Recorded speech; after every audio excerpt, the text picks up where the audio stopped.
चाकणचा तो औद्योगिक परिसर, जिथे महाकाय कंपन्यांचा धुराड्यातून निघणारा धूर आणि रात्रंदिवस चालणाऱ्या मशिनरींचा आवाज माणसाला यंत्र बनवून टाकतो. मी सूरज, पुण्यातून इंजिनिअरिंग पूर्ण करून इथे एका ऑटोमोबाईल प्लांटमध्ये प्रोडक्शन इंजिनियर म्हणून रुजू झालो होतो. माझं आयुष्य म्हणजे सकाळी अलार्मच्या आवाजाने सुरू होणारी धावपळ आणि रात्री उशिरा थकल्या भागल्या हाताने बनवलेलं अर्धवट जेवण. मी ज्या सोसायटीत राहत होतो तिथे प्रत्येक फ्लॅटमध्ये एक वेगळीच गोष्ट दडलेली असायची. माझ्या समोरच्या फ्लॅटमध्ये राहणारे कुलकर्णी कुटुंब म्हणजे दिसायला अगदी आदर्श, पण त्या घराच्या भिंतींना विचारलं असतं तर कदाचित वेगळंच काहीतरी ऐकायला मिळालं असतं. कुलकर्णी काका, जे माझ्यापेक्षा वयाने मोठे आणि एका नामांकित टायर कंपनीत शिफ्ट इन्चार्ज होते. त्यांची नोकरी म्हणजे 3 शिफ्टचे चक्र.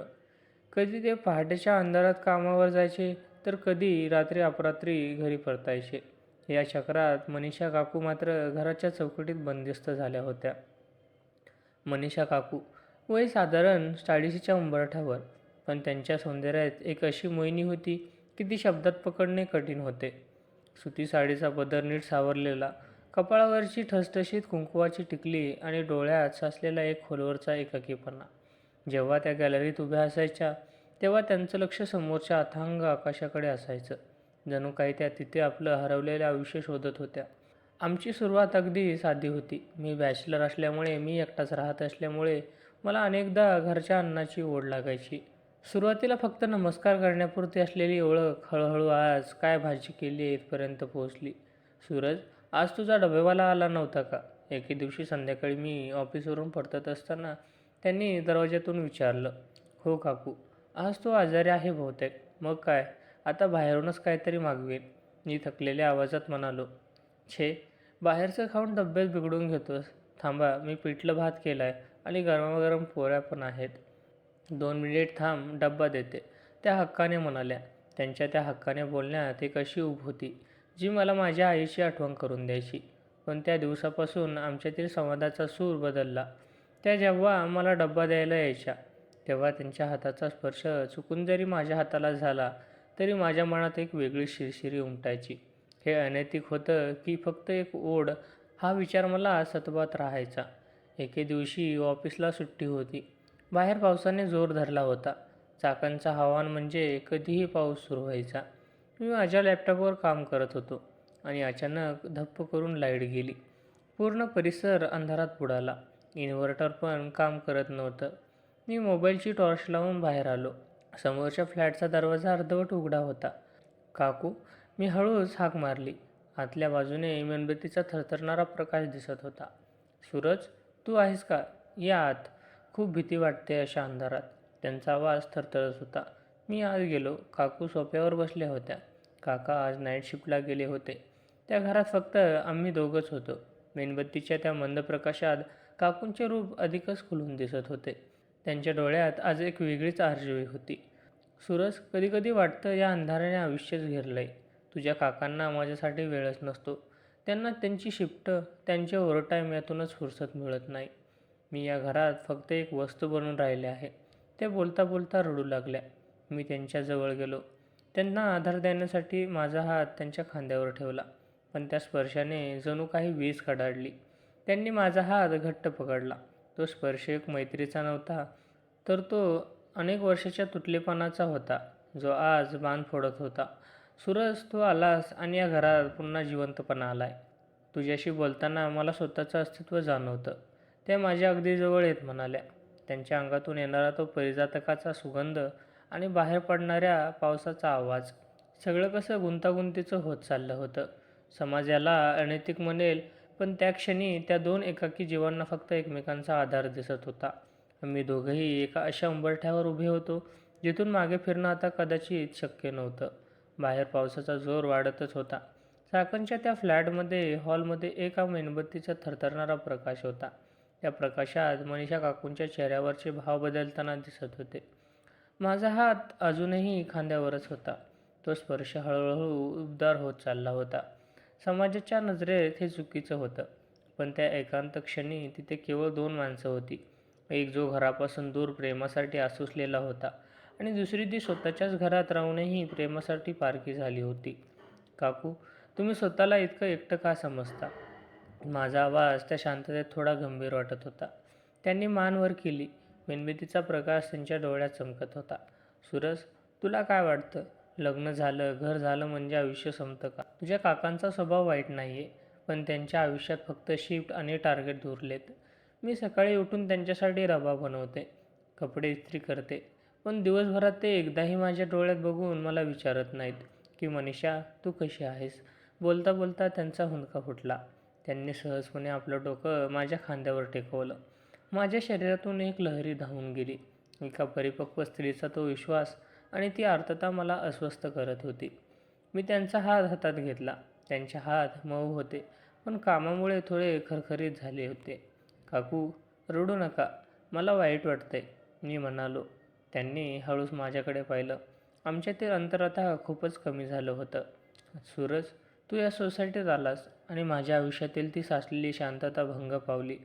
तुझं ते हसणं, तुझं माझ्याकडे चोरून बघणं, मला कळतं सगळं, पण मी स्वतःला आवरत होते. पण आजच्या अंधाराने मला कमजोर केले. त्यांच्या शब्दात एक प्रकारची कबुली होती.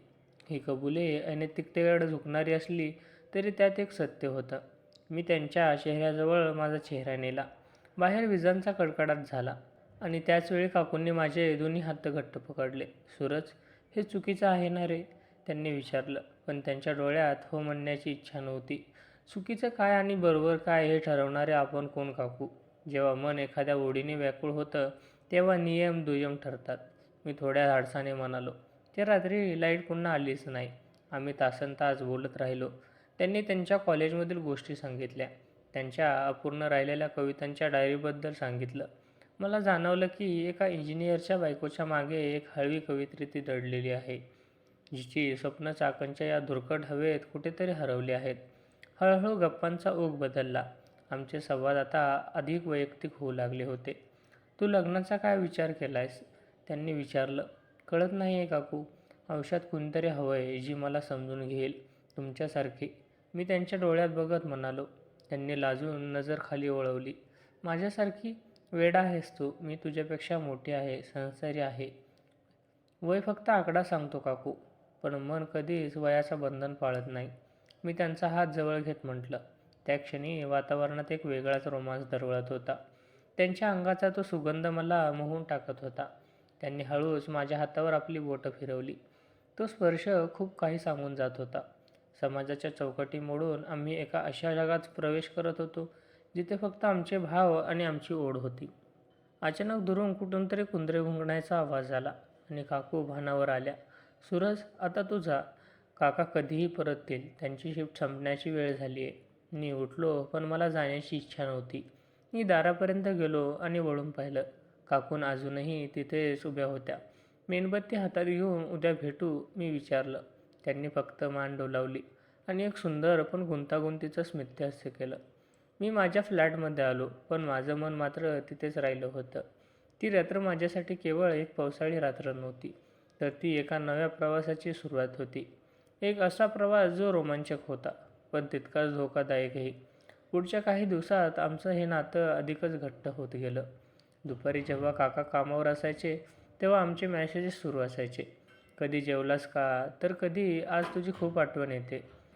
आम्ही दोघंही एका अशा वळणावर होतो जिथे एखादी ठिणगी पडली की पूर्ण आयुष्य पेटून उठणार होतं. पुढचे काही आठवडे जणू स्वप्नासारखे गेले. आमचं नातं आता केवळ शेजार धर्मापुरतं उरलं नव्हतं. काका जेव्हा दुपारच्या शिफ्टला असायचे तेव्हा आमचा तो वेळ फक्त आमचा असायचा. मनीषा काकूंच्या हाताची चव आता माझ्या जिभेवर कायमची रेंगाळू लागली होती. पण या उडीसाठी एक भीती मनात घर करून बसली होती. चाकणसारख्या छोट्या भागात भिंतींनाही कान नसतात आणि डोळे तर जागोजागी असतात. एके दिवशी दुपारी मी ऑफिसमधून थोडा लवकर आलो. काकूंनी दरवाजा उघडला तेव्हा त्यांच्या चेहऱ्यावर नेहमीपेक्षा वेगळीच ओढ होती. त्यांनी मला आत घेतलं आणि दरवाजा हळूच बंद केला. सूरज, आज खूप अस्वस्थ वाटतंय रे. असं वाटतंय हे सगळं कुठेतरी थांबायला हवं, पण मन मानायला तयार नाही आहे, त्या म्हणाल्या. त्यांच्या आवाजातली ती व्याकुळता मला स्पष्ट जाणवत होती. मी त्यांच्या जवळ गेलो, त्यांचा हात हातात घेतला. काकू, आपण काही गुन्हा करतोय का? दोन माणसांनी एकमेकांना आधार देणं चुकीचं आहे का? त्यांनी माझ्याकडे पाहिलं. त्यांच्या डोळ्यात पाणी होतं. समाजासाठी हा गुन्हाच आहे सूरज. तू तरुण आहेस, तुझं आयुष्य पडलंय समोर, पण मी, माझं काय? मी एका अशा बंधनात अडकले आहे जिथून बाहेर पडणं म्हणजे स्वतःच्या अस्तित्वाचे तुकडे करणं आहे. त्याचवेळी बाहेरून पायवाजाचा आवाज आला. आम्ही दोघंही दचकलो. काकूंची धावपळ उडाली. सुदैवाने ते शेजारचे कोणतरी होते. पण त्या क्षणाने आम्हाला जाणीव करून दिली की आम्ही किती धोकादायक खेळ खेळत होतो. दिवस सरकत गेले. काकांना कदाचित कशाचा तरी संशय येत होता की काय हे कळत नव्हतं. पण त्यांचं वागणं बदललं होतं. ते आता अचानक घरी यायला लागले होते. एके रात्री मी गॅलरीत उभा असताना काका त्यांच्या फ्लॅटमधून बाहेर आले. त्यांच्या हातात सिगरेट होती, जे सहसा ओढत नसत. "काय सूरज साहेब, अजून झोपला नाहीस?" काकांनी विचारलं. त्यांचा आवाज नेहमीपेक्षा जड होता. "नाही काका, थोडं ऑफिसचं काम होतं." मी कसाबसा शब्द जुळवून म्हणालो. "बरं आहे. कामात लक्ष दिलेलं चांगलं असतं. माणसाने नेहमी आपल्या कामाशी आणि कुटुंबाशी प्रामाणिक असावं, नाही का?" त्यांनी माझ्या डोळ्यात बघत विचारलं. त्या एका वाक्यात खूप मोठा इशारा दडलेला होता. दुसऱ्या दिवशी काकूंचे मेसेज आला. "आज भेटू नकोस. वातावरण ठीक नाही आहे." माझ्या मनात घालमेल सुरू झाली. मला जाणीव झाली की ज्या प्रेमाला आपण आधार समजत होतो ते कदाचित त्यांच्या संसारासाठी वादळ ठरणार होतं. त्या रात्री पुन्हा पाऊस सुरू झाला. चाकणच्या त्या फ्लॅटमध्ये मी एकटाच बसलो होतो. अचानक माझ्या दारावर टकटक झाली. दरवाजा उघडला तर समोर मनीषा काकू उभ्या होत्या. पूर्णपणे भिजलेल्या काकू. "तुम्ही यावेळी? काका कुठे आहेत?" मी घाबरून विचारलं. त्यांनी काहीच उत्तर दिलं नाही. फक्त आत घेऊन मला घट्ट मिठी मारली. त्या हुंदके देऊन रडत होत्या. "सूरज?" त्यांनी मला विचारलं. त्यांना संशय आलाय. मी काय सांगू त्यांना? मला कळत नाही आहे.